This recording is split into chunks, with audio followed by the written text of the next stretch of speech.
জনগণের রাজনীতি নাকি রাজনীতির জনগণ, রাজনীতির আয়নায় কতটা প্রতিফলন জনগণের, তাদের অবস্থান কোথায়, সেই হিসেবটি বুঝতে যমুনা টেলিভিশনের রাজনীতির এই আয়োজনে পুরো সময় আপনাদের সাথে আছি আমি রোকসানা আঞ্জুমান নিকোল।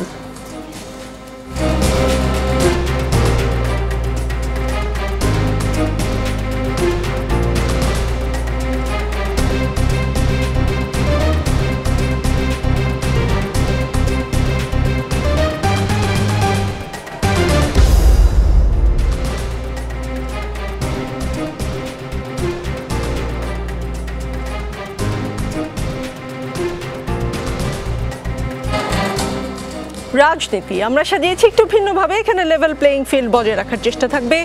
অতিথিদের নির্দিষ্ট সময় বেঁধে দেওয়া হবে কথা বলার জন্য। সময় শেষ হলে মাইক্রোফোন অফ হয়ে যাবে নিজে নিজে। একজন অতিথি চাইলে অন্য অতিথিকে প্রশ্ন করতে পারবেন।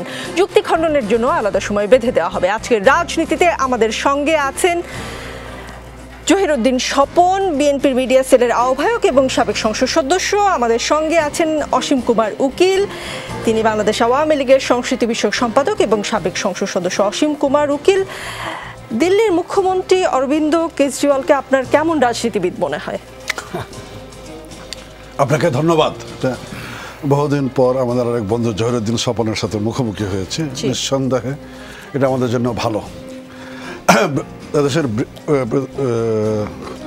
পৃথিবীর বৃহত্তম গণতান্ত্রিক রাষ্ট্র হিসেবে পরিচিত ভারত, সেই ভারতের একজন নিঃসন্দেহে স্বনামধন্য রাজনীতিবিদ, সর্বমহলে প্রশংসিত একজন রাজনীতিবিদ। অনুকরণীয় অনেক কিছু আছে, অনুপ্রাণিত হওয়ার অনেক কিছু আছে, দেখার মতো, শেখার মতো নেগেটিভ কিছু আছে তার মধ্যে। মানে আপনি আওয়ামী লীগের একজন নেতা হিসেবে তার মধ্যে নেগেটিভ কিছু দেখেন? না, আমি নেগেটিভ কিছু দেখি না, বরঞ্চ অনেক বেশি আকর্ষণ করে। একেবারে উনি সাদা সিধা মানুষ যেভাবে জীবনযাপন করেন, যেভাবে আপনার কাছে মনে হচ্ছে তিনি একজন পজিটিভ পলিটিশিয়ান, তিনি যা বলেন বুঝে শুনেই বলেন, এরকম কিছু? হ্যাঁ, পজিটিভ পলিটিশিয়ান। সদ্য কারামুক্ত অরবিন্দ কেজরিওয়াল বলেছেন রাশিয়ার পুতিন কি করলেন, যত বিরোধী দলীয় নেতা ছিলেন তাদের সবাইকে গ্রেফতার করে জেলে ঢুকালেন অথবা মেরে ফেললেন, এরপর চুরি করলেন, 87% ভোট পেয়ে গেলেন। বাংলাদেশেও সব বিরোধী নেতাকে জেলে ঢুকিয়ে দেওয়া হয়েছিল, ভোটে শেখ হাসিনা জিতে গেলেন। পাকিস্তানেও ইমরান খানকে জেলে ঢুকিয়ে দিল, তার প্রতীক কেড়ে নিল, তাকে হারিয়ে দেওয়া হলো। মোদিজি মানে নরেন্দ্র মোদীর কথা তিনি বলেছেন কেজরিওয়াল সাহেব। তিনি বলেছেন মোদিজি পাকিস্তান আর বাংলাদেশ থেকে শিখে এই কাজ এখন ভারতে করতে যাচ্ছেন। একসময় এমন ছিল পাকিস্তান আর ভারত আমাদের দেখে শিখতো, এখন মোদিজি বাংলাদেশ আর পাকিস্তান থেকে শিখছেন। অসীম কুমার উকিল, কেজরিওয়াল সাহেব কেন বাংলাদেশকে এমন করে প্রেজেন্ট করলেন একেবারে ওপেন জনসমাবেশে? কি মনে হয় আপনার? 2 মিনিট সময়। সেটা তো উনি ভালো বলতে পারবেন। রাজনীতির মাঠে, বিশেষত নির্বাচনের মাঠে সাম্প্রতিক পরিস্থিতিগুলো মোকাবেলা করে তিনি কথাগুলি বলেছেন। নিঃসন্দেহে বাংলাদেশে নির্বাচন হয়েছে, পাকিস্তানে নির্বাচন হয়েছে, রাশিয়াতে নির্বাচন হয়েছে। এটা ওনার নিজস্ব মূল্যায়ন থেকে এই জায়গাটাকে তিনি অ্যাড্রেস করেছেন। একান্তই ওনার নিজস্ব মতামত এটি, এটার ব্যাখ্যা করা, এটাকে নিয়ে অগ্রসর হওয়া, সেটি আরও একটু অপেক্ষা করা দরকার বলে আমি মনে করি। নির্বাচনের বৈতরণী পার হওয়ার জন্য নির্বাচনের মাঠে অনেকেই অনেক কথা বলতে হয়। আমি ধরে নিচ্ছি সেরকম একটি কথা বলছেন। সে জায়গাতে উনি নিজেও নির্বাচনের প্রক্রিয়ার সাথে সম্পৃক্ত। সারা ভারতবর্ষের যে রাজনীতি সেটা নিয়ে কথা বলছেন না, তিনি সারা ভারতবর্ষের রাজনীতি নিয়ে যেমন কথা বলেছেন, তিনি কিন্তু রাশিয়াতে পুতিনের উদাহরণ দিয়েছেন, পাকিস্তানে ইমরান খানের উদাহরণ দিয়েছেন, এবং বাংলাদেশে আওয়ামী লীগ সরকার কি করে জিতেছে সেটার একটা উদাহরণ তিনি টেনেছেন। তিনি যে বলেছেন বিরোধী দল সবাইকে নির্বাচনের আগে বাংলাদেশ আওয়ামী লীগ জেলে পুরেছে এবং তারপর সেইভাবে প্রধানমন্ত্রী শেখ হাসিনা ক্ষমতা এসেছেন বলে তিনি মন্তব্য করেছেন। তার এই মন্তব্য নিয়ে কোনো প্রতিবাদ, কোনো কিছু, মানে আপনারা কি দল হিসেবে কেজরিওয়াল সাহেবের বিরুদ্ধে কোনো ব্যবস্থা নেবেন কিনা, নাকি সরকারিভাবে কোনো ব্যবস্থা নেওয়া হবে কিনা, নাকি এটা মেনেই নিচ্ছেন অথবা পাত্তাই দিচ্ছেন না? মানা না মানার ব্যাপার না, এটা উনি একজন ভিন দেশের মানুষ না। যেমন আপনি একটা প্রশ্ন করেছেন, এই আলোচনাটা চলা যেতে পারে, কিন্তু উনি কি বলেছেন এটা নিয়ে আমার প্রতিবাদ সমাবেশের বিষয়টা এখনো আসেনি। আবার আমি এটা আগেও বলছি যে এটা নির্বাচনের মাঠে তিনি উপস্থিত কথাগুলি বলছেন, যে কথাগুলির মেরিটস ডিমেরিটস সবগুলি আছে। নির্বাচনের পরে কি বলে সেটাও দেখি। সব কিছু নিয়ে কথা বলা যাবে না আমি তা বলছি না, বা কথা বলতেই হবে আমি বিষয়টা সে জায়গায় রাখছি না। এটা ওনার নিজস্ব মূল্যায়ন। উনি বাংলাদেশকে রেফারেন্স করে কথা বলেছেন, পাকিস্তানকে রেফারেন্স, এটা উনি নিজে ভাবছেন। এটা নিজস্ব নির্বাচনের জি জি, আপনি মনে করছেন একদমই নির্বাচনের মাঠে বলার জন্য বলা একটি কথা, এটার কোনো বৈজ্ঞানিক ভিত্তি অথবা কোনো প্রমাণ এমন কিছু নেই, আমি কি এরকম ধরে নেব? না, সেরকম ধরলে তো হবে না। তাহলে আরেক লাইনে আমাকে স্পষ্ট করেন, আমি তো আপনার কথা থেকে এরকমই বুঝি। না, এটা বললাম তো যে উনি বলছেন যেটা সেটা নির্বাচনের মাঠে, সেই নির্বাচনের মাঠে আমরাও কথা বলেছি অনেক। হ্যাঁ, মানে সব কথা ঠিকঠাক বলেননি বা সত্যি বলেননি এরকম? না, নির্বাচনের মাঠে মেঝে কথার পিছনে কথার মালা গেঁথে এগিয়ে যাওয়ার একটা এটা প্রতিযোগিতা নির্বাচনের থাকে। মাঠে একটি কথার কথা, এরকম ধরে নিব। কথার মালা গেঁথে এগিয়ে যাওয়ার জি, পরিষ্কার আপনার উত্তর। জহিরুদ্দিন স্বপন, 7ই জানুয়ারি নির্বাচন নিয়ে আপনারা যে ধরনের অভিযোগ করেন, মিস্টার কেজরিওয়াল খানিকটা তেমন অভিযোগই করেছেন, মানে আপনাদের সঙ্গে মিলে গেছে। এটা কি কাকতালীয়, না এর পেছনে আপনাদের কোনো ইন্ধন আছে, বা তাকে আপনারা কোনো ধরনের ইনফরমেশন পাস করেছেন, এরকম কিছু? 2 মিনিট সময়।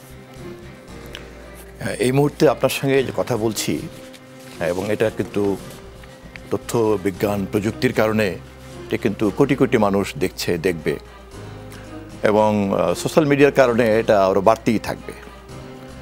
তার মানে এখনকার সময় এই ধরনের তথ্য ইনফ্যাক্ট কিন্তু মানে কমিউনিকেট করার জন্য বাড়তি কোনো উদ্যোগ প্রয়োজন পড়ে না। আপনি নিজেও একজন গণমাধ্যমের ব্যক্তিত্ব, নিশ্চয়ই আপনি বোঝেন। তাহলে আমার মনে হয় আপনাদের প্রশ্নের এই অংশটুকু বাড়তি প্রশ্ন, এটা একটা অপ্রয়োজনীয় অংশ। আর দ্বিতীয়ত হলো যে এই নির্বাচনগুলি সম্পর্কে গণমাধ্যমের মাধ্যমে শুধুই নয়, এমনকি গুরুত্বপূর্ণ দেশগুলি যাদের বাংলাদেশে ভূ রাজনীতির কারণে স্বার্থ আছে, তারা অত্যন্ত গভীরভাবে এখানকার রাজনীতি, অর্থনীতি, সমাজ, এখানকার মানবাধিকার পরিস্থিতি, এখানকার আপনার রিজার্ভের পরিস্থিতি, সব কিছুর দিকেই তারা কিন্তু খুব গভীরভাবে দৃষ্টি রাখছেন, মনোযোগ রাখছেন। এবং আমাদের প্রতিবেশী ভারত তো বলেই যে বাংলাদেশের ক্ষমতা পরিবর্তনের সঙ্গে ভারতের নিরাপত্তার প্রশ্ন জড়িত, এবং সে কারণে 2014 এবং এবারের নির্বাচনেও তাদের একটা বাড়তি ভূমিকা সকলেই আমরা খেয়াল করেছি। মার্কিন যুক্তরাষ্ট্রের একটা উদ্বেগ আমরা খেয়াল করেছি, রাশিয়া এবং চীনের একটা সংশ্লিষ্টতা আমরা খেয়াল করেছি। কেজরিওয়ালের মতো ভারতের রাজধানীতে যিনি সরকার চালান, তার মতো এরকম একজন প্রজ্ঞাবান রাজনীতিক এবং মূল স্রোতের বাইরের থেকে আসা একজন মুখ্যমন্ত্রী, না কংগ্রেস না বিজেপি, এমন একজন ব্যক্তি এই ধরনের বিষয়গুলি যে খুব গভীরভাবে নজর দেবেন, খেয়াল করবেন, এটাই কিন্তু স্বাভাবিক। এবং তার প্রজ্ঞা থেকেই পশ্চিমা বিশ্ব, গণতন্ত্রের বিশ্ব, গণতান্ত্রিক বিশ্ব যারা বাংলাদেশের গণতন্ত্রকে সহযোগিতা করতে চায়, তারা যেভাবে দেখে, তারা যেভাবে মূল্যায়ন করে, বাস্তবে যা ঘটেছে কেজরিওয়াল কেবল তাই বলেছেন। জি, আপনাদের দলের হাইকমান্ড আবারও রাজপথের আন্দোলনে ফিরতে চান, এই জন্য আপনারা মাঠে নামার প্রস্তুতি নিচ্ছেন। সেজন্য কৌশলগত কারণে আপনারা ভারত বিরোধী কঠোর অবস্থান থেকে সরে এসে মধ্যপন্থা অবলম্বন করতে চাইছেন, এরকম খবর বেশ কয়েকটি গণমাধ্যম থেকে আমরা যেহেতু রিসার্চ করি পেয়েছি আর কি। কিন্তু জহিরুদ্দিন স্বপন, আপনার কি মনে হয় যে যেভাবে আপনারা চাদর ছুঁড়ে ফেললেন, চাদর পোড়ালেন, আর আপনাদের অনলাইন অ্যাক্টিভিস্টরা ভারতকে যেভাবে গালমন্দ করলো, আপনারা যদি ভারত প্রসঙ্গে একটু মধ্যপন্থা অবলম্বন করতে চানও, ভারত কি আর কোনোদিন বিএনপিমুখী হবে বা বিএনপির সাথে ফ্রেন্ডশিপ করার জন্য রাজি হবে? 2 মিনিট সময়। এই প্রশ্নটা আপনি বোধহয় মোদি সাহেবকে করলেই ভালো করতেন। জি, তবে আমরা শুধুমাত্র কিন্তু আলাপ করতে পারি, পরবর্তীতে প্রধানমন্ত্রী হবেন কিনা এখনো কিন্তু কনফার্ম না, হোক বা না হোক, যেহেতু তার দায়িত্বে ঘটনাগুলি ঘটেছে, ফলে প্রশ্নটা বেসিক্যালি তার উদ্দেশ্যেই। আর বাংলাদেশ জাতীয়তাবাদী দল বিএনপি বাংলাদেশের মানুষকে প্রতিনিধিত্ব করে রাজনীতি করে, এবং সর্বশেষ এই 7ই জানুয়ারির নির্বাচনেও বিএনপি সহ বিরোধী দলের ডাকে দেশের শতকরা 90% লোক কিন্তু ভোট দিতে যায়নি, যে কারণেই কেজরিওয়াল সাহেব কিন্তু এই মন্তব্যটা করতে পেরেছেন। অতএব এরকম পরিস্থিতিতে দুটো জিনিস খুব পরিষ্কার। একটা হচ্ছে ভারতের বাংলাদেশের ক্ষমতা পরিবর্তনের বিষয়ে তার যে ভূমিকা সুজাতা সিং 2014-তে রেখেছেন, 2018-তেও জাতীয় পার্টির GM কাদের সাহেব দিল্লিতে গিয়ে আসার পরেই আবার সিদ্ধান্ত পরিবর্তন করলেন, এবং ইত্যাদি সমস্ত মন্তব্যের মধ্য দিয়ে তা কিন্তু বোঝা যায়। আবার অপরদিকে ভারত বাংলাদেশের সীমানা চাইলেই ভারতও চেঞ্জ করতে পারবে না, বাংলাদেশও চেঞ্জ করতে পারবে না। ফলে দুই দেশের রাজনীতি কিন্তু প্রকৃতিগতভাবেই কিন্তু সংশ্লিষ্ট থাকবেই, এবং আমি মনে করি দুই দেশেরই গুরুত্বপূর্ণ দায়িত্বশীল নেতৃবৃন্দরা এটাকে মাথায় রেখেই চলেন। বিএনপির ভূমিকার উত্থান পতনটা কিন্তু সে কারণেই। হাল চাষের জন্য ন্যূনতম হলেও গরু দরকার, ছাগল দিয়ে হাল চাষ হয় না। আমরা তো দেখেছি গত 10-20 বছরে কি অর্জিত হয়েছে। সুতরাং এখন কি প্রয়োজন সেটা আপনিও বোঝেন, আমরাও বুঝি। এখানে 62টি দল আছে, এর মধ্যে কয়টা দল রাস্তায় নেমে মিছিল করার মতো শক্তি রাখে তা তো বুঝতে হবে। শুধু একটা নাম নিয়ে, ঝান্ডা নিয়ে রাস্তায় দাঁড়িয়ে যাব, পেছনে স্ত্রীকে বা মেয়েকে নিয়ে দল চালাবো, এরপর সরকারের সঙ্গে দালালি করবো, এ ধরনের প্রোগ্রাম হলে তো সরকারের পতন হবে না। অলি আহমেদ স্পষ্টতই জামায়াতকে হালের গরু হিসেবে বোঝাতে চেয়েছেন। তিনি ব্রিফ করেছেন এবং সাংবাদিকদের এই ধরনের কিছু তথ্য দিয়েছেন। কিন্তু আপনাদের যুগপথে যুক্ত শক্তিশালী একটি পক্ষ মত দিয়েছে, অন্তরালে গণতন্ত্র মঞ্চই সম্ভবত, যতটুকু আমরা ইনফরমেশন পেয়েছি, যে জামায়াতের সঙ্গে সম্পর্ক রক্ষা করলেও যুগপথে যেন দলটিকে যুক্ত করা না হয়। আপনারা কি করবেন তাহলে? জামায়াতকে হাল চাষে মাঠে নামাবেন নাকি অন্তরালে সম্পর্ক রেখে যাবেন? এখন আপনাদের পলিসি কি হবে? 2 মিনিট। আমরা যা করেছি এবং যা করছি আমরা তাই করব। আমরা কি করছি? আমরা মনে করি বাংলাদেশে একটি ফ্যাসিবাদী সরকার ক্ষমতায় আছে এবং ফ্যাসিবাদ বিরোধী সকল শক্তিকেই আমরা এই দেশে গণতন্ত্র প্রতিষ্ঠা করার জন্য, জনগণের ভোটাধিকার ফিরিয়ে আনার জন্য আমরা অতীতের মতোই ভবিষ্যতেও কাজে লাগাবো। আমাদের কাছে ফ্যাসিবাদ বনাম গণতন্ত্র, ক্ষমতাসীন ফ্যাসিবাদী সরকার বনাম জনগণ, এটি হচ্ছে প্রধান। অতএব এই জনগণের পক্ষে, গণতন্ত্রের পক্ষে যারাই থাকবে তারাই কোনো না কোনোভাবে আমাদের মিত্র হিসাবে কাজ করবেন। আমি কিন্তু প্রশ্নের উত্তর পাইনি। আসলেই কি জামায়াতকে আপনারা মাঠে নামাচ্ছেন হাল চাষ করার জন্য? শুধু জামাতের কথা কেন আপনি বলছেন? আমি বলছি ফ্যাসিবাদ বিরোধী সকল শক্তি। আপনারা যে 62টি দলের কথা অলি আহমেদ বললেন এবং এই বিগত কয়েকদিন আপনারা যে টানা মিটিং করলেন, আপনাদের সঙ্গে যারা যুগপত আন্দোলনে, সরকার বিরোধী আন্দোলনে আছে, তাদের সঙ্গে 2টা মেইন ইস্যু নিয়ে আপনাদের সঙ্গে কথা হয়েছে। একটি হচ্ছে জামায়াত ইস্যু এবং আরেকটি হচ্ছে ভারত ইস্যু। এই 2টি প্রধান। প্রথমটা তো ভারত ইস্যু, তো আমি আপনাকে জিজ্ঞেস করলাম। ইস্যু যেহেতু এই 2টি, কাজেই জামায়াত প্রসঙ্গ আসবে। আমার মনে হয় আপনি গণমাধ্যমের বিভিন্ন সংবাদের উপরে ভর করেই আপনার কাছ থেকে পরিষ্কার হতে চাচ্ছি। জি, প্রথমত ওই বৈঠকগুলিতে আমি নিজেও ছিলাম না, আপনিও ছিলেন না, গণমাধ্যমের কোনো প্রতিনিধিও ছিল না। আর বিএনপির একজন দায়িত্বশীল কর্মী হিসাবে আমি যতটুকু জানি সেটি হচ্ছে ফ্যাসিবাদের মধ্যে গণতন্ত্রের সংগ্রামকে নতুন করে পুনরুজ্জীবিত করাই হচ্ছে এই সকল আলোচনার একমাত্র বিষয়বস্তু।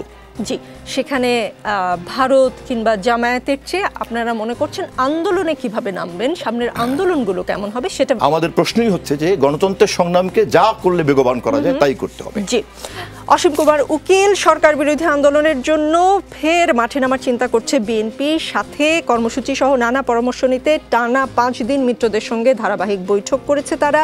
এবারে যুগপত আন্দোলনের কর্মসূচি নিয়ে মাঠে নামার প্রস্তুতি দলটি নিচ্ছে। বর্তমান অর্থনৈতিক সংকট ও লাগামহীন যে মূল্যস্ফীতি, সেটাকেও কাজে লাগানোর চেষ্টা করবে তারা। সবকিছু মিলিয়ে যদি বিরোধীরা সবাই একাট্টা হয়ে রাজপথে নামে, তাহলে সরকার কি পরিস্থিতি সামাল দিতে পারবে? 2 মিনিট সময়। আপনার এরকম পরিস্থিতির মধ্য দিয়েই আমরা কিন্তু রাজনীতিটা করেছি, বড় হয়েছি। জি, সেটি স্বাভাবিক, নতুন করে নামার বিষয় না। বিরোধী দল তো সরকার বিরোধী রাজনীতিটুকুই করবে, সম্ভাব্য সকল শক্তিগুলিকে ঐক্যবদ্ধ করে এগিয়ে যাবে। বা সরকারি দলও সম্ভাব্য সবাইকে সাথে নিয়ে পরিস্থিতি সামলে এগিয়ে যাওয়ার চেষ্টা করবে।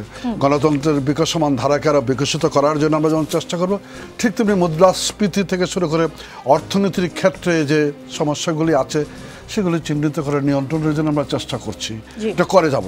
সেক্ষেত্রে ভীত হওয়া, সন্তুষ্ট হওয়া, বেসামাল হওয়ার কোনো বিষয় আছে বলে আজকের দিনে দাঁড়িয়ে আমরা তো মনে করি না। আর ধরেন যে বলতেছিল যে ইলেকশনের পূর্বে, 7 জানুয়ারি নির্বাচনের পূর্বে আমেরিকার অবস্থান আর সম্প্রতি ডোনাল্ড ট্রাম্প যখন বাংলাদেশ সফর করে গেছে, তখন অবস্থাটা সম্পূর্ণ পাল্টে যায়, আবহাওয়াটা পাল্টে যায়। এটাই রাজনীতি, অবস্থা বুঝে অবস্থা। সামগ্রিকভাবে আজকের দিনে দাঁড়িয়ে কোন দিকে যাবো সেটা কেমন পাল্টালো। আচ্ছা, এই প্রসঙ্গ যেহেতু এসেছে, আমি একটু জানতে চাই অসীম কুমার উকিল, কেমন পাল্টালো? পাল্টানোটা কি আপনাদের দিকে গেল না তাদের দিকে গেল? না, সেটা না। যেটা ডোনাল্ড যেটা এসেছে, সে যে কথাটা বলছে যে এই দেশের সাথে সম্পর্কটা আরো সুদৃঢ় ভিত্তির উপর দাঁড় করাতে চায়, কাজ করতে চায়। তারা বিনিয়োগ থেকে শুরু করে বিভিন্ন ক্ষেত্রে কাজ করতে চায়। আমাদেরও অনেক বিষয় আছে, র্যামের ওপর স্যাংশন আছে। আমাদের প্রচুর ছাত্রছাত্রী আমেরিকা লেখাপড়া করে, তাদের বিষয়গুলি আছে। ভিসা নীতি নিয়ে কথা বলার জায়গা আছে। আমাদেরও অনেকগুলো বিষয় আছে। ওনাদের বঙ্গবন্ধুর হত্যাকারীরা আমেরিকাতে আছে, এই জায়গাগুলো আনতে চাই। ফলে এমন একটি বিষয় তো নির্বাচন পূর্ব 1 বছর, 1.5 বছর, 2 বছর ছিল যে র্যাবের উপর স্যাংশন দেওয়া থেকে শুরু করে মানবাধিকার এই বিষয়গুলিকে নিয়ে বিএনপি নেতাকর্মীরা খুব উৎসাহিত ছিল, সংঘবদ্ধ ছিল, এই বুঝি আওয়ামী লীগ সরকারের পতন ঘটে গেল। সেই জায়গা থেকে পরিস্থিতির উন্নতি যেটা হয়েছে, নতুন সরকারের নেতৃত্বে সবাই মিলে কাজটুকু করতে চায়। আপনি কি আরেকটু সময় চান? আমি একটা প্রশ্ন করি, যে র্যাবের উপর স্যাংশনের যে বিষয়টা বললেন, বৃহস্পতিবার নিয়মিত ব্রিফিংয়ে বাংলাদেশ বিষয়ে করা একটি প্রশ্নের জবাবে মার্কিন পররাষ্ট্র দপ্তরের উপমুখপাত্র বেদান্ত প্যাটেল বলেছেন, বাংলাদেশ সরকারের পক্ষ থেকে বক্তব্য এসেছে র্যাবের উপর নিষেধাজ্ঞা তুলে নিতে, মানে প্রশ্নটা কেমন ছিল সেটা আমি বলি, তুলে নিতে হোয়াইট হাউস ও স্টেট ডিপার্টমেন্ট কাজ করছে, এই বিষয়ে জাস্টিস ডিপার্টমেন্টকে বলা হয়েছে এবং প্রসেসের মধ্যে আছে, এমন দাবি সত্য কিনা জিজ্ঞেস করা হয়েছিল বেদান্ত প্যাটেলকে। প্যাটেল যেটা বলেছেন যে এসব দাবি ভুয়া, যুক্তরাষ্ট্র র্যাবের বিরুদ্ধে নিষেধাজ্ঞা প্রত্যাহার করছে না, এই দাবিগুলো মিথ্যা, নিষেধাজ্ঞা উদ্দেশ্য হলো আচরণের পরিবর্তন এবং জবাবদিহিতাকে উৎসাহিত করা। বিষয়টা তো আপনারা যেভাবে বলছেন বা প্রচার করছেন বিষয়টা ওই রকম না, তাহলে বার্তাটা কি হলো? 1 মিনিটে যদি একটু বুঝিয়ে বলতেন, যদিও এই প্রসঙ্গে আমি ছিলাম না। বোঝানোর বিষয়টা এগুলো সব মিডিয়াতে এসেছে, আমি সেই কথা বলছি না। ওনারা যে কথাটা বলেছেন, ডোনাল্ড লু যে কথাটা বলেছেন, যে স্যাংশনটা যেমন একটা প্রসেসের মধ্যে দিয়ে দীর্ঘ সময়ের পরে সিদ্ধান্তটা হয়েছে, এটা প্রত্যাহারের বিষয়গুলো একটি প্রসেসের বিষয়, সময় লাগতেই পারে, সময় হতে পারে। আমি এটা বিতর্কে যেতে চাচ্ছি না, আমি যেটা বলতে চাচ্ছি যে এই বিষয়টা নিয়ে আলোচনা হয়েছে ইন এ পজিটিভ ওয়ে। এটা এই বিষয়গুলি যেন সুন্দরভাবে শেষ করে এগিয়ে যাওয়া যায়, সেই বিষয়টাকে সর্বাধিক গুরুত্ব দিয়েছে। আমি সেই জায়গাতেই আলাপটা রাখতে চাই। জি, আমরা যেই প্রসঙ্গে ছিলাম, সরকার বিরোধী আন্দোলনের জন্য বিএনপি মাঠে নামার চেষ্টা করছে, বা হয়তো তারা টানা 5 দিন মিত্রদের সঙ্গে যে ধারাবাহিক বৈঠক করেছে সেখান থেকে হয়তো কিছু একটা আসবে। বিএনপি আন্দোলন কর্মসূচি নিয়ে যে রাজপথে নামতে চাচ্ছে মিত্রদের সঙ্গে, আপনাদের 14 দলীয় জোট সহ বেশ কিছু মিত্র আছে, তাদেরকে রাজপথে বা আপনাদের সঙ্গে কিন্তু খুব একটা নির্বাচনের পর বিশেষ করে একদমই চোখে পড়ছে না। মানে মিত্রদের সক্রিয় দেখা গেলেও, তাদের মিত্রদের সক্রিয় দেখা গেলেও, আপনাদের মিত্ররা কি আপনাদের দলের সাথে অথবা সরকারের সাথে একেবারে বিলীন হয়ে গেল কেন? দেখা যাচ্ছে না কেন? 1 মিনিট সময়। বিলীন হওয়ার বিষয় না, কাছাকাছি তো হতেই পারে। দীর্ঘদিন আমরা দেশ পরিচালনা করছি একটা জোট, সেই জোটে কাছাকাছি হওয়ার সুযোগ তো থেকেই যায়। সরকারি দলের ভিতরের ঐক্যবদ্ধ অবস্থান, জোটগত অবস্থান আর বিরোধী দলের জোটগত অবস্থানের মধ্যে আসলে দৃশ্যমান একটা পার্থক্য থেকেই যায় বিভিন্ন জায়গায়। আপনার সর্বশেষ মাননীয় প্রধানমন্ত্রী সংবাদ সম্মেলনে প্রশ্নটা এনেছিল, উনি নেত্রী বলেছেন যে আমি সহসায় 14 দলীয় নেতৃবৃন্দের সাথে বৈঠক করব, বৈঠক করে এই জায়গাগুলি আমরা আরও ঘনিষ্ঠ করা, আরও শক্তিশালী করার মধ্যে আমরা এগিয়ে নিয়ে যাব। এই প্রসেসটা চলছে। আমাদের একজন কোঅর্ডিনেটর আছে 14 দলের, আমাদের উপদেষ্টা মণ্ডলের অন্যতম সদস্য মুরব্বী জনাব আবিন হোসেন আবু, উনি একটু দেখভাল করেন। তারপরও নেত্রী বলেছেন যে উনি সহসায় সবাইকে নিয়ে বসবে, সবাইকে নিয়ে চলার জায়গাটুকুই আছে এবং এটা থাকবে, এখানে ব্যত্যয়ের কিছু নেই বা ভেঙে যাবে এমন কোনো কিছু নেই। এই আওয়ামী লীগের নেতৃত্ব যে জোট, সেই জোটটা ঐক্যবদ্ধ আছে, ঐক্যবদ্ধ থাকবে, এগিয়ে যাবে সম্মুখে। এই ব্যাপারে কাজ চলছে। মাননীয় প্রধানমন্ত্রী যে সময় শেষ। জহিরুদ্দিন স্বপন, কথা বলছিলাম আপনাদের এই যে টানা 5 দিনের মিটিং বা যুগপত যারা আন্দোলন করছেন তাদের সঙ্গে আপনাদের বৈঠকের বিষয়ে। গণতন্ত্র মঞ্চের অন্যতম নেতা বিপ্লবী ওয়ার্কার্স পার্টির সাধারণ সম্পাদক সাইফুল হক গণমাধ্যমকেই বলেছেন, সবকিছু আসলে গণমাধ্যম থেকে আমাদের জানতে হচ্ছে এবং আপনাদের বিভিন্ন বরাত দেওয়া হচ্ছে, কোনো বড় আন্দোলনের সিদ্ধান্ত লিয়াজো কমিটির মাধ্যমে না এলে এর পরিণতি কি হয় সেটা আমরা বিগত আন্দোলনে দেখেছি। এই ধরনের ক্ষেত্রে সিদ্ধান্ত ভুল হলে সেটা সংশোধনের সুযোগ এবং সময় কোনোটিই থাকে না। আপনারা সরকার বিরোধী যুগপত আন্দোলনে যুক্ত রাজনৈতিক দলগুলোর সাথে আলোচনা করলেন। গণতন্ত্র মঞ্চ আপনাদের কাছে 2টি বিষয়ে নিশ্চয়তা চেয়েছে, তার মধ্যে একটি হচ্ছে ভবিষ্যৎ আন্দোলন কর্মসূচির বিষয়ে সিদ্ধান্ত গ্রহণ প্রক্রিয়াটা গণতান্ত্রিক করা। টার্মটা আমি কোট করছি, গণতান্ত্রিক করা, মানে এর জন্য 2 পক্ষের লিয়াজো কমিটিকে ক্ষমতায়ন ও শক্তিশালী করা, তারা এই দাবিটিও করেছে। তার মানে কি জহিরুদ্দিন স্বপন, যে এর আগে আপনারা আন্দোলনের সঙ্গী সাথীদের সঙ্গে এতদিন আইডিয়া শেয়ার করতেন না, তারা অন্ধকারে থাকতেন কী রকমভাবে আলোচনা মানে আন্দোলন হচ্ছে বা কোন পথে যাচ্ছে? বিএনপি তাহলে বন্ধু জোটগুলোর প্রতি কি একটু স্বৈরাচারী কোনো আচরণ এতদিন করেছে কিনা, যেটাকে এখন গণতান্ত্রিক করার দাবি উঠেছে? 2 মিনিট সময়। আপনি একটু আগেই প্রশ্ন করছিলেন অলি আহমেদ সাহেবের রেফারেন্স দিয়ে, জি, এবং সেখানে তিনি গরু ছাগলের ইত্যাদি প্রসঙ্গ তুলেও কিন্তু বিভিন্ন প্রসঙ্গ তুলেছেন। তা আমি ও ভাষায় যেতে চাই না, ওটা উনি কেন বলেছেন ওনার ব্যাপার। কিন্তু একটা জিনিস বুঝতে হবে যে কোনো যৌথ কাজে যখনই কোনো কম্পোনেন্টসগুলিকে আমরা এক জায়গায় জড়ো করি, তখন সেটার ভ্যালুটা কিন্তু হবে প্রপোর্শনেটলি, এবং সেটাকেই কিন্তু বেসিক্যালি আমরা বলতে পারি যে একটা যথাযথ এফেক্টিভ এবং আনুপাতিক গণতান্ত্রিক সিদ্ধান্ত। গণতান্ত্রিক সিদ্ধান্ত মানে কিন্তু এই না যে এটা আপনার মাথা ধরে ধরে করা হবে, তাই না? বাংলাদেশ জাতীয়তাবাদী দলের যে ধরনের গুরুত্ব থাকবে, যে দলটি কোনো রেজিস্ট্রেশনই পায় নাই এমন একটা রাজনৈতিক দল তৎপরতা, কিন্তু সে যেহেতু ফ্যাসিবাদ বিরোধী আন্দোলনে আমাদের নেতৃত্বে করতে আগ্রহী, আমরা তার সঙ্গে অবশ্যই তার গুরুত্ব, তার মতামতকে আমরা তার সামগ্রিক ভ্যালুর উপরে ভর করেই কিন্তু আমরা দিব। সেই বিবেচনায় আমরা সকলকেই সম্মান করি, আমাদের সকল মিত্রকেই কাজে লাগাতে চাই এবং সকল মিত্রের মেধা, জ্ঞান, বক্তব্য, আগ্রহ, আন্তরিকতা সেটাকে আমরা সমন্বিত করে আনুপাতিক গণতান্ত্রিক প্রক্রিয়ার মধ্য দিয়ে আমরা সিদ্ধান্ত গ্রহণ করেছি, করব, ভবিষ্যতে তাই করব। জি, তিনি একটা কথা বলেছেন, আপনি নিশ্চয়ই শুনেছেন, আমি তো পুরোটাই পড়ে শোনালাম। পরিণতি কি হয় সেটা আমরা বিগত আন্দোলনে দেখেছি। এই ধরনের ক্ষেত্রে সিদ্ধান্ত ভুল হলে সেটা সংশোধনের সুযোগ এবং সময় কোনোটিই থাকে না। আপনি যে আনুপাতিক হারের কথা বললেন, তার মানে আমি যেটা বুঝতে পারলাম যে বিএনপি যেহেতু বড় দল, সিদ্ধান্ত নেওয়ার ক্ষেত্রে তাদের সক্রিয়তা বা তাদের অভিজ্ঞতা, পরিধি, মানে তাদের শক্তিটাই বেশি থাকবে। জি, যেহেতু তারা বড় স্টেক হোল্ডার। কিন্তু পরিণতি কি হয়, তিনি পরিণতির কথা মনে করিয়ে দিয়েছেন। আগের যে স্ট্র্যাটেজিতে আপনারা ছিলেন যে বিএনপি বড় দল বলে, তাদের সক্ষমতা বেশি বলে তারাই আসলে সিদ্ধান্ত গ্রহণে অগ্রগণী ভূমিকা পালন করবে, সেই স্ট্র্যাটেজিতে এখনো থাকলে হবে কিনা? উনি কোন দৃষ্টিভঙ্গি থেকে বলেছেন এটা উনি ভালো বলবেন। আমি নীতিগতভাবে ওনার বক্তব্যের প্রতি সম্মান রেখেই বলতে চাই, পরিণতি মানেই কিন্তু এই না যে আমরা সরকারকে উৎখাত করতে পারি নাই। পরিণতি মানেই কিন্তু এই না যে সরকারের বিভিন্ন বাহিনী, গোয়েন্দারা যখন উস্কানিমূলকভাবে হত্যাকাণ্ড ঘটালো, বিচারপতির বাসভবনে আক্রমণ করলো, মহাসচিব সহ স্থায়ী কমিটির নেতৃবৃন্দ সহ আমি সহ হাজার হাজার নেতাকর্মীদেরকে বন্দী করলো, এবং তখন আমরা এটা পাল্টা কেন একটা সন্ত্রাসী কর্মকাণ্ডে গেলাম না, কেন তছনছ করলাম না, কেন নৈরাজ্য করলাম না, এটাকে যদি কেউ আমরা পরিণতি হিসেবে লক্ষ্য ধরেই নেই যেটা একমাত্র পরিণতি, তাহলে ভুল। আবার কিন্তু এটাও আমরা একটা পরিণতি দেখেছি যে এই সমস্ত আন্দোলনের প্রক্রিয়ায় গণতন্ত্র মঞ্চ সহ অন্য সকল দল টল সব মিলে আমরা আমাদের আন্দোলন সংগ্রামকে এমন জায়গাতে নিয়ে এসেছি যে লক্ষ লক্ষ লোক ডাকলিয়ে চলে আসছে, নদীর সাঁতার দিয়ে চলে আসছে, শান্তিপূর্ণভাবে করছে, মৃত্যুবরণ করছে, গুণ হয়ে যাচ্ছে, কম হয়ে যাচ্ছে, তারপরও করছে, এবং শেষ পর্যন্ত হাজার হাজার নেতাকর্মী কারাগারে থাকা অবস্থাতেও মানুষকে যখন বলছি নির্বাচনে যাবেন না, তারা আমাদের ডাকে স্বতঃস্ফূর্তভাবে ঘরে বসে আছে। কোনো নির্বাচনী কেন্দ্রে কিন্তু আমাদের পক্ষ থেকে কোনো সন্ত্রাসী তৎপরতার কোনো অভিযোগ এমনকি সরকারও করছে না। তাহলে কি প্রমাণ হয়? ওটাও কিন্তু একটি পরিণতি যে 15 বছর ক্ষমতায় না থাকা সত্ত্বেও সাধারণ মানুষ বিএনপির নেতৃত্বে, বিএনপির কথায় ওঠে বসে বা তাদেরকে সমর্থন দেয় এবং এই সরকারকে গণবিচ্ছিন্ন করে, গণবিচ্ছিন্ন সংসদ তারা তৈরি করতে পেরেছে, তারা একটা ফ্যাসিবাদী সরকারের নবায়ন করতে পেরেছে, কিন্তু জনগণকে কিন্তু তারা আজ পর্যন্ত ভোট কেন্দ্রে নিতে পারেনি, যেটা কেজরিওয়াল সাহেব নিজেও বলছেন। জি, আপনি যেই কথাটা বলেন সেই কথা ধরেই আমি অসীম কুমার উকিলকে প্রশ্ন করতে চাই। নির্বাচন কমিশনার ইসি মোহাম্মদ আলমগীর বলেছেন ভোট কম পড়ার পেছনে একটি বড় ফ্যাক্টর বিএনপি, তবে এটি একমাত্র ফ্যাক্টর নয়। বিশেষ করে আরেকটি বড় কারণ হলো স্থানীয় নির্বাচনে ভোটাররা চাকরি স্থল থেকে আসতে চান না।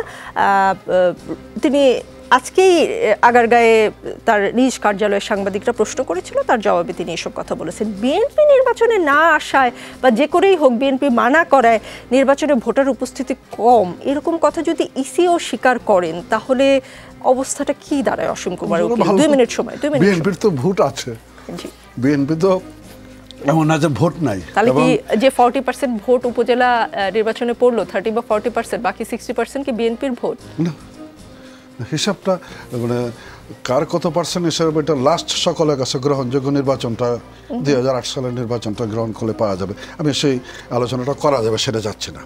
বিএনপি যদি নির্বাচনে অংশগ্রহণ করে তো বিএনপির একটা ভোট আছে, সেটা যে যত পার্সেন্টেই বললো তাহলে ভোটার উপস্থিতি বাড়ত। বিএনপি আসলে ভোটার উপস্থিতি বাড়ত। বিএনপি ভোট বর্জন মানে আসলে প্রতিরোধীর জিনিসটা দ্বারা একটা প্যানিকও তৈরি থাকে। এটা যদি না থাকতো তাহলে একেবারে ইনোসেন্ট পিপুল ভোটে আসতো, ভোটারের উপস্থিতি বাড়ত। এটা নিঃসন্দেহে বিএনপিরা নির্বাচনটাকে বিতর্কিত করার লক্ষ্যকে সামনে রেখে নির্বাচনগুলি বর্জন করছে। জাতীয় সংসদ নির্বাচনও বর্জন করছে, স্থানীয় সরকার নির্বাচনও বর্জন করছে। অথচ দুটার বৈশিষ্ট্য কিন্তু দুরকম। একটা দেশ গঠনের, সরকার গঠনের নির্বাচন জাতীয় সংসদ, আর এটা হলো স্থানীয় সরকারের উন্নয়নের স্থানীয় সরকার। দুটো কিন্তু এক জিনিস হতে পারে না। দৃষ্টিভঙ্গিটা সেক্ষেত্রে ভিন্ন হওয়া স্বাভাবিক ছিল, কিন্তু সেটা হচ্ছে না। একই কথা বলছে আমরা নির্বাচনে যাব না, আবার নির্বাচন সারা বছরই লেগেই থাকে। উপজেলা নির্বাচনের পরে পৌরসভা হবে, পৌরসভা নির্বাচনের পরে ইউনিয়ন পরিষদ নির্বাচন হবে, তাহলে ওনারা কোনো কর্মকাণ্ডে আসবেন না। ফলে এই সংকটগুলি কিন্তু থেকে যাচ্ছে। অবশ্যই মানে আমরা বলছি যে হ্যাঁ, সকল দলের অংশগ্রহণে ভোটটা হলে ভোটারের উপস্থিতি বাড়ার কথা। বিভিন্ন কারণ আছে, সিএসসি সেগুলি বলছে, সেটা উনি ব্যাখ্যা দেবেন, আমি এই ব্যাখ্যায় যাচ্ছি না। আমি মনে করি যে বিএনপি নির্বাচনটাকে বিতর্কিত করার জন্য নির্বাচনে অংশগ্রহণ করছে না। বিএনপি নির্বাচনে অংশগ্রহণ করলে ভোটারের উপস্থিতি বাড়ত। জি, বিএনপি নির্বাচনকে বিতর্কিত করার জন্য নির্বাচনে অংশগ্রহণ করছে না, কিন্তু এই বাংলাদেশের নির্বাচন নিয়ে আবার পাশের দেশে কেজরিওয়াল সাহেবের কথা বলছেন, তিনিও বিতর্কিত করার এক ধরনের চেষ্টা চালাচ্ছেন। রাজনীতির এই আলোচনা চলছে, চলবে, রাজনীতিতে বিরতি বলে কিছু নেই। ফিরছি একটু পরে। দেখছেন রাজনীতি, আমাদের সঙ্গে আছেন জহিরুদ্দিন স্বপন এবং অসীম কুমার উকিল। অসীম কুমার উকিল, সড়ক পরিবহন ও সেতুমন্ত্রী ওবায়দুল কাদেরের কাছে সাংবাদিকরা জানতে চেয়েছিল দেশের রিজার্ভ $48 বিলিয়ন থেকে এখন $13 বিলিয়ন নেমে আসে, সরকার উদ্বিগ্ন কিনা। জবাবে তিনি বলেছেন, কে বলল আপনাকে $13 বিলিয়ন? কোন নিউজ বলছে আপনাকে? আপনাদের কাছে হিসাব আছে? আমাদের কাছে হিসাব আছে। এসব সাংবাদিকরা তাকে জানান বাংলাদেশ ব্যাংকের গভর্নর বলেছেন ব্যবহার করার মতো $13 বিলিয়ন আছে। এই তথ্যের জবাবে তিনি বলেছেন, তাহলে গভর্নরকে জিজ্ঞেস করুন কি কারণে এটা এ পর্যায়ে এলো। আমরা তো এটা জানি না, আমরা জানি 19 থেকে 20 বিলিয়ন ডলারের মধ্যে ঘুরপাক খাচ্ছে।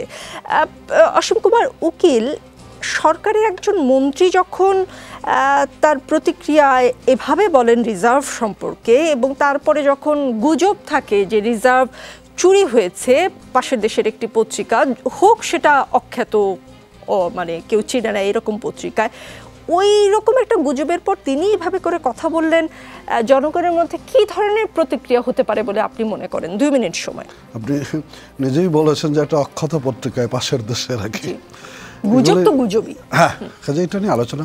তারপরে দেখেন, আমার দলের সাধারণ সম্পাদক মাননীয় মন্ত্রী জনাব ওবায়দুল কাদের 75 বাংলাদেশের রাজনীতির হাতে করে নিয়ে বড় হওয়া মানুষ। উনি ছাত্রলীগের প্রেসিডেন্টের দায়িত্ব পালন করেছেন, 3টা আওয়ামী লীগের জেনারেল সেক্রেটারির দায়িত্ব পালন করেছেন, একজন সমাদৃত প্রশংসিত মন্ত্রী হিসেবে এগিয়ে যাচ্ছেন। উনি যে কথাগুলি বলেছেন, ওনার অভিজ্ঞতার আলোকে কথাগুলি বলেছেন, এবং উনি যে কথাগুলি বলছেন সেই কথাগুলির প্রতি যথাযথ সম্মান রেখে, সমর্থন রেখে আমি যে কথাটা বলতে চাই, 7 জানুয়ারি নির্বাচনের পরে নতুন ক্যাবিনেট বলেছিল যে আমাদের প্রধান চ্যালেঞ্জ ছিল হলো দ্রব্যমূল্যের ঊর্ধ্বগতি, না? আজকের দিনে দাঁড়িয়েও মানে আমাদের চ্যালেঞ্জ নিঃসন্দেহে আর্থিক ক্ষেত্রটুকু। আমরা বিশ্বাস করি মাননীয় প্রধানমন্ত্রী শেখ হাসিনার নেতৃত্বে আমরা এই চ্যালেঞ্জটা উত্তরণ ঘটাতে পারবো। আমি ইন্টারাপ্ট করা পছন্দ করি না, কিন্তু একটু বলি, দ্রব্যমূল্যের ঊর্ধ্বগতি বললেন তো আমার মনে পড়ে গেল, কাঁচা পেঁপেও নাকি 100 টাকা কেজিতে কিনতে হচ্ছে, মরিচের কেজি তো 200 টাকা আছেই, ডিম তো আপনি জানেন হালি কত, 50 টাকা বোধ হয় বা আশেপাশে, একটা ডিমের দাম 12.5 টাকার মতন। আপনারা যে চ্যালেঞ্জ নিয়ে নির্বাচনে এসেছেন, দ্রব্যমূল্য মূল্যস্ফীতি কমাবেন, পেরেছেন কতখানি যদি একটু বলতেন? না, আমি বলছি যে আমরা চ্যালেঞ্জটা নিয়ে অগ্রসর হচ্ছি।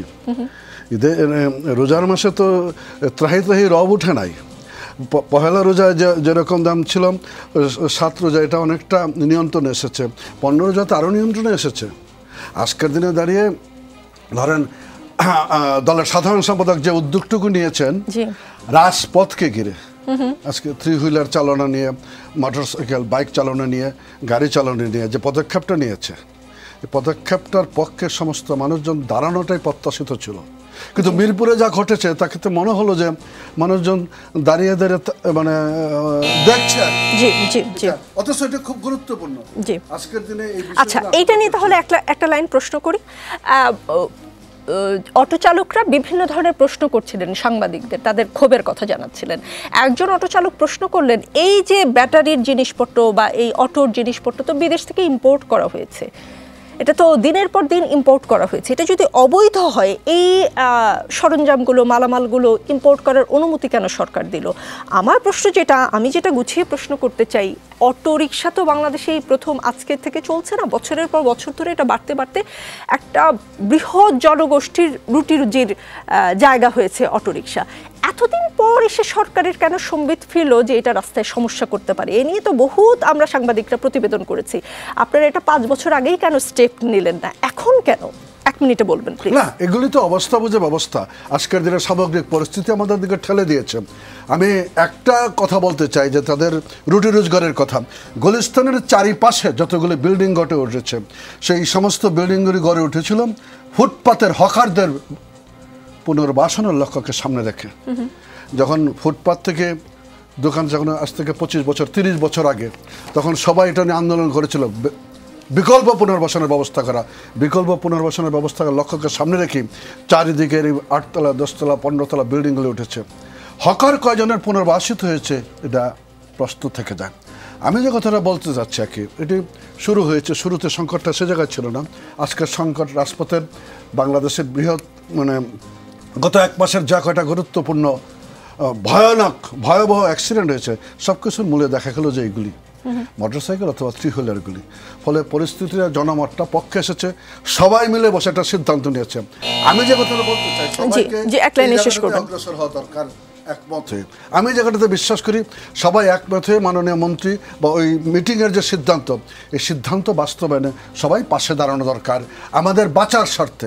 এটা নিয়ে আসলে অনেক দীর্ঘ আলোচনা হতে পারে। আজকে রাত 11টায় আমাদের যমুনা টেলিভিশনে 24 ঘন্টা এটা নিয়ে বিশদ আলোচনা হবে, সেই জন্য আমি আপনাকে আর এই বিষয়ে দ্বিতীয় প্রশ্ন করলাম না। কিন্তু অসীম কুমার উকিল, আমি আবার রিজার্ভ প্রসঙ্গে ফেরত যাই। ওবায়দুল কাদের সাহেব বলেছেন পৃথিবীর কোন দেশে সেন্ট্রাল ব্যাংক সাংবাদিকরা, পৃথিবীর কোন দেশে সেন্ট্রাল ব্যাংকে সাংবাদিকরা ঢুকতে পারছে, তিনি প্রশ্ন করেছেন। সাংবাদিকরা তাকে প্রশ্ন করেছে, আমি শেষ করি, সাংবাদিকরা বাংলাদেশ ব্যাংকে ঢুকবে কেন, সব ওয়েবসাইটে আছে। এর জবাবে রিজভী সাহেব বলেছেন, তার প্রতিক্রিয়ায় বলেছেন, ব্যাংকে সাংবাদিক ঢুকবে না তাহলে কি মাফিয়া মাস্তান ঋণ খেলাপিরা ঢুকবে?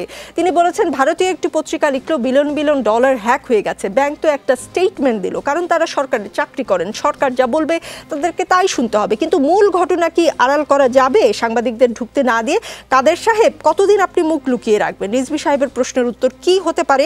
অসীম কুমার উকিল, 1 মিনিটে প্লিজ বলুন। না, এটার মানে উত্তরের বিষয় না, এটা কোসানি না, চুলকানি না, এই বিষয়টা না। আমি কথাটা ঘুরিয়ে বলবো আর কি, যে আপনার সাংবাদিকরা কোথায় কোথায় যেতে পারবে এটা একটা নীতিমালা থাকা দরকার। মানে আমি মনে করি যে সাংবাদিকরা সব জায়গায় যেতে পারবে তা না, অবাধ তথ্য প্রবাহের নিশ্চয়তা দিয়েই কথাবার্তা বলছি আর কি। কিন্তু সবাই সব জায়গায় যেতে পারবে না। বাংলাদেশ ব্যাংকে যেতে পারবে কি পারবে না, সচিবালয়ে যেতে পারবে কি পারবে না, আমার বেডরুমে যেতে পারবে কি পারবে না, আমার ড্রয়িং রুমে কথা বলতে পারবে, এগুলোর একটি নীতিমালা থাকা দরকার। সেই নীতিমালাটা সবাই মিলে করা দরকার। কোনো কিছুই বন্ধ রাখা যাবে না, অন্ধ হলেই প্রলয় বন্ধ হয় না। ফলে আমার কোন দেশে কোন ব্যাংকে কোন পত্রিকায়, যেটা আপনি শুরুতে বলছিলেন যে একটা অক্ষত পত্রিকা একটা উদ্ধৃতি উঠেছে, এটা বাংলাদেশ ব্যাংক প্রতিবাদ জানিয়েছে। এর আগেও রিজার্ভ চুরির সময় কিন্তু প্রথমে আমরা জানতাম না, বাইরের দেশ থেকেই খবরটা এলো, পরে আমরা জানতে পারলাম। আপনার নিশ্চয়ই মনে আছে সেটা। জি না, সেই জায়গাতে বাংলাদেশ ব্যাংক প্রতিবাদ জানিয়েছে। এরকম কোনো কিছু ঘটে না, এই বিতর্কটাকে অবসান হওয়া দরকার। সাংবাদিক প্রবেশের নীতিমালা তৈরি, সবাই ঐক্যবদ্ধ হওয়া দরকার। জহিরুদ্দিন স্বপন, আপনারা তো সরকারের প্রতি লুটপাটের অভিযোগ তুলেন, রিজভী সাহেব যেমনটা অভিযোগ তুলেছেন। গত 4 মে দৈনিক সমকালে আন্দোলনের তহবিল আত্মসাৎ বিএনপি নেতাদের শীর্ষক একটি সংবাদ প্রকাশিত হয়েছিল। আজ ওই পত্রিকায় ঢাকা মহানগরেও বিএনপির আন্দোলনের তহবিল 9/6 কারাবন্দী নেতাকর্মী পাননি বরাদ্দকৃত অর্থ শীর্ষক সংবাদ প্রকাশিত হয়েছে। বলা হয়েছে আপনাদের দলের কেন্দ্রীয় নেতাদের বরাত দিয়ে তারা বলেছে যে দলের রন্ধ্রে রন্ধ্রে সুবিধাবাদী নেতায় ভরে গেছে। আন্দোলনের আগে বড় হাকডাক থাকলেও রাজপথে তাদের দেখা মেলেনি। চূড়ান্ত আন্দোলনে নির্বাচনের আগে শেষ মুহূর্তে আন্দোলনকে গতিশীল করতে কোনো ভূমিকা পালন করেননি তারা, তবে প্রতিবন্ধকতা সৃষ্টি করেছেন পদে পদে। এর মধ্যে আন্দোলন পরিচালনায় দল থেকে দেওয়া আর্থিক তহবিল তছরূপ করেছেন কেউ কেউ। নির্যাতিতদের পাশে ছিলেন না তারা, উস্কে দিয়েছেন কোন্দলকে। সবচেয়ে বড় অভিযোগ ঢাকা মহানগর উত্তর বিএনপির বিরুদ্ধে। আন্দোলনকালে কারাবন্দী মহানগর উত্তরের 4 শতাধিক নেতাকর্মীর জন্য বড় অঙ্কের টাকা বরাদ্দ থাকলেও তা জোটেনি বিপদগ্রস্ত নেতাকর্মীর ভাগ্যে। এর মধ্যে ঢাকা মহানগর উত্তর যুবদলের বিরুদ্ধেও রয়েছে গুরুতর অভিযোগ, সেখানেও আর্থিক অনিয়মের ঘটনা রয়েছে। এই যে আমি খবরটুকু একটু ডিটেইলেই বললাম দর্শকদের এবং আপনাকেও প্রশ্ন করবার জন্য। ক্ষমতায় নেই এখন এই লুটপাট দলীয় তহবিল থেকে, ক্ষমতায় গেলে আপনারা কি করবেন? 2 মিনিট সময়। আপনি আবারও গণমাধ্যমের একটি সংবাদকে আপনার ভিত্তি ধরে অভিযোগ দাঁড় করছেন। দুটি সংবাদ শিরোনাম করেছে, আপনারা প্রতিবাদ জানাননি। প্রতিবাদ জানানোর প্রাসঙ্গিকতা থাকতে হবে, অথবা জানানোর সময় ফুরিয়ে যায় নাই। প্রশ্নটি তা না।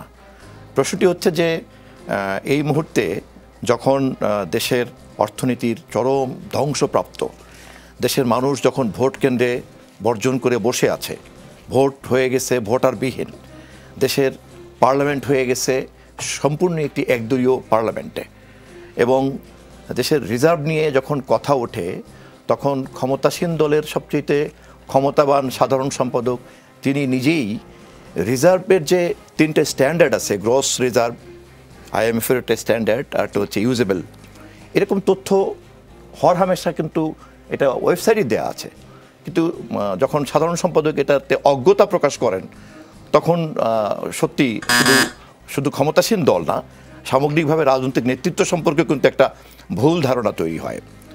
যখন গণমাধ্যম এ ধরনের গুরুত্বপূর্ণ বিষয়ে তথ্য সংগ্রহ করার জন্য চেষ্টা করে, সেই চেষ্টাকে যখন সরকারি ক্ষমতা দিয়ে বাধা দেওয়া হয়, যেভাবে ভোট কেড়ে নেওয়া হয়েছে সেভাবে সাংবাদিকদের অধিকার কেড়ে নেওয়া হয়, তখন খুব অবাক লাগে। বাংলাদেশ ব্যাংকে ঢোকা অথবা ইনফরমেশনের জন্য প্রপার যে আপনার ওয়েব পেজে ঢোকে অ্যাক্সেস থাকা একই কথা, তারা তো কেন যাচ্ছে? তারা যাচ্ছে তথ্যের জন্য, এবং তথ্যের যে এই ট্রান্সপারেন্সিটা নেই বাংলাদেশ ব্যাংকের, এটা নেই। অথচ $10 বিলিয়ন যারা হ্যাক করেছে তারা কিন্তু ঠিকই ঢুকতে পেরেছে, ফিজিক্যালি ঢোকা লাগে না, তারা ভার্চুয়ালি ঢুকতে পেরেছে, এবং আজ পর্যন্ত সে ব্যাপারে কিন্তু কোনো সমাধান এখনও প্রায় $6 বিলিয়ন এখনও আসে নাই, $6 বিলিয়ন এখনও আসে নাই। এমনকি বাংলাদেশ ব্যাংক এ ব্যাপারে মামলা করেছিল তৎকালীন গভর্নর 43 দিন পরে, আপনি নিজেও একটু আগে বললেন। এই ধরনের অপরাধ যখন সীমাহীন পর্যায়ে, আরো 30 সেকেন্ড, হ্যাঁ, তখন গণমাধ্যমের কোনো অংশ এ ধরনের গুরুত্বহীন বিষয়গুলিকে সামনে এনে আমরা মনে করি যে ক্ষমতাসীন দলকে খুশি করার চেষ্টা করছেন একদিকে, আরেকদিকে তার পত্রিকার একটা কাটতিও দরকার। আমাদের কাছে এরকম আপনার কাছে মনে হতে পারে অগুরুত্বপূর্ণ তথ্য। আমি আরেকটা তথ্য দিয়ে আপনাকে একটু প্রশ্ন করি। আরেকটি পত্রিকা হেডলাইন করেছে, সন্দেহ অবিশ্বাস বিএনপিতে, মাথাচাড়া দিয়ে উঠেছে বিএনপির অভ্যন্তরীণ কোন্দল, সারা দেশে বাড়ছে দলটির গৃহদাহ।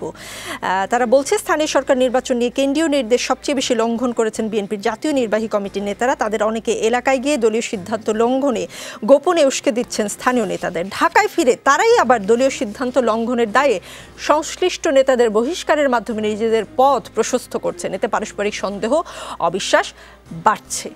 এই বিষয়ে যদি গণমাধ্যমের এসব খবর নিয়ে আপনি যদি মন্তব্য করতেন, যে গত প্রশ্নটা এবং এই প্রশ্ন দুটো প্রশ্ন কিন্তু আমি পরিষ্কার হতে চাচ্ছি, আপনি যেহেতু জি মিডিয়া সেলের আহ্বায়ক, আমি যে বলছি যে এটার সঙ্গে জাতীয় রাজনীতির সংশ্লিষ্টতা খুব একটা নেই। একটা দলের আভ্যন্তরীণ শৃঙ্খলা, সত্য মিথ্যা, অথবা বিএনপি বড় দল, সেই বড় দলের সংগঠনের মধ্যকার সমস্যা, সেটা ওই প্রতিবেদক লিখেছেন, তার কাছ থেকে জানা যেতে পারে কি তার সূত্র, কি তার উৎস, বিএনপিতে কি হচ্ছে সেটা বলুন।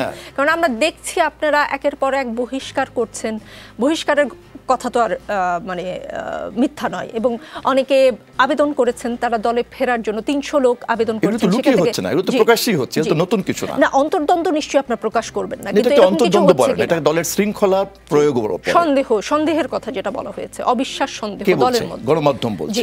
গণমাধ্যম তো বলতেই পারে, তার খুশি।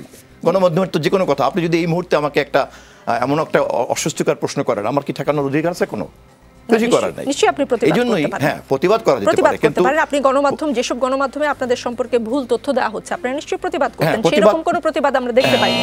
জি, আরো 30 সেকেন্ড। প্রতিবাদ দেখতে পান না, কথাটা বোধহয় ঠিক না। প্রতিবাদ যখন আমরা সংশ্লিষ্ট মনে করি তখন দেই, আবার সবসময় সব বিষয়ে প্রতিবাদ দেওয়ার প্রয়োজন মনে পড়ে না। জি, নিশ্চয়ই। দর্শকদের উদ্দেশ্যে আমি একটু জানিয়ে রাখি, যেহেতু রিজার্ভ নিয়ে কথা হচ্ছিল, আসলে আমাদের দেশের রিজার্ভে কী অবস্থা, নিশ্চয়ই দর্শকদের মধ্যে অনেকে আগ্রহী জানবার জন্য। মোট রিজার্ভ $23.77 বিলিয়ন। IMF-এর হিসেবে BPM পদ্ধতি হিসাব করে সেটাকে বলা হচ্ছে রিজার্ভ $18.32 বিলিয়ন। প্রকৃত বা ব্যবহারযোগ্য রিজার্ভ $13 বিলিয়ন। এটা বাংলাদেশ ব্যাংকের, জি বাংলাদেশ ব্যাংকের ওয়েবসাইট থেকে আমরা বলছি। মানে এটাই আমি বলছিলাম যে বাংলাদেশ ব্যাংকের উৎস, অথচ সরকারি দলের সাধারণ সম্পাদক তা জানে না। না, সেটা নিয়ে আসলে আমি কোনো মন্তব্য করতে পারবো না। অসীম কুমার উকিল যদি কোনো মন্তব্য করতে চান বলতেই পারেন। তবে আপনার কাছে আমার প্রশ্ন, স্বেচ্ছাসেবক লীগের কর্মসূচি থেকে ফেরার পথে জাতীয় সংসদ ভবন এলাকায় দুই পক্ষের সংঘর্ষের এক পর্যায়ে ছুরিকাঘাতে মেহেদী হাসান নামে একজন নিহত হয়েছেন।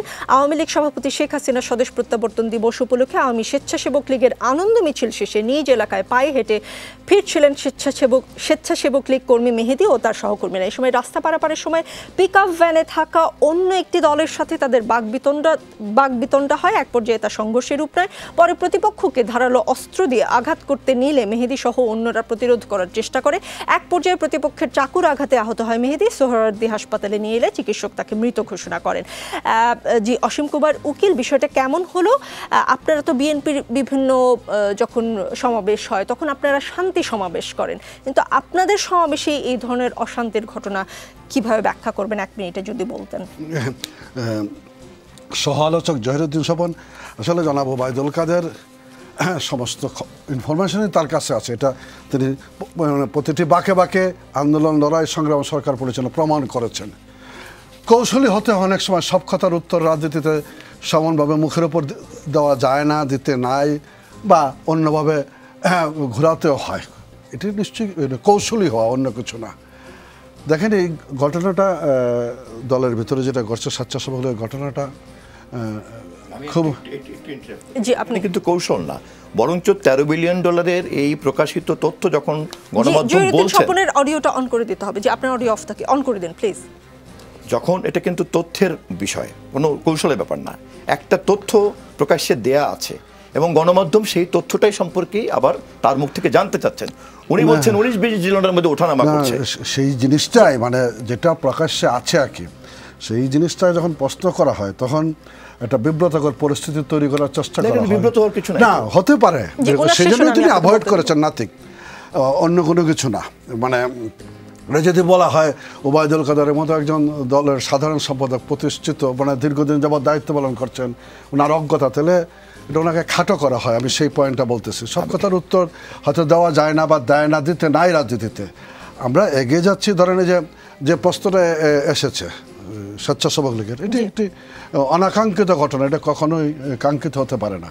আমরা আমাদের মতো করে এই জায়গাগুলি নিয়ন্ত্রণের চেষ্টাও করছি, যাতে আভ্যন্তরীণ শৃঙ্খলাটা, নিয়ন্ত্রণটুকু ফিরিয়ে আনা যায়।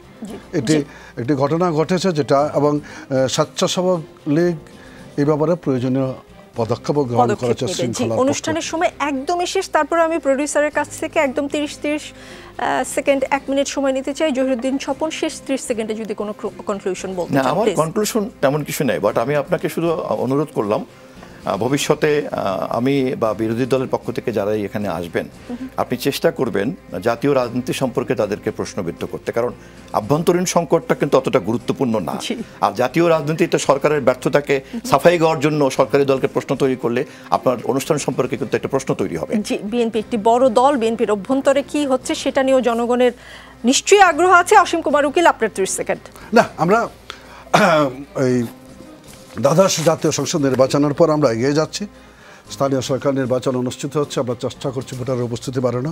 আমরা মনে করি নির্বাচন এবং নির্বাচন প্রক্রিয়ার মধ্য দিয়েই বাংলাদেশের রাজনীতির একটা সুন্দর সমাধান পৌঁছবে, এবং একটা সময় দেশে রাজনৈতিক দলগুলো সবাই নির্বাচন প্রক্রিয়ায় অংশগ্রহণ করবে, সেই প্রত্যাশাটা ব্যক্ত করছি। জি, রাজনীতিতে শেষ কথা বলে কিছু নেই, রাজনীতির এই আলোচনা চলবে আগামী বৃহস্পতিবার রাত 9টায়। আবারও দেখা হবে, সাথেই থাকুন।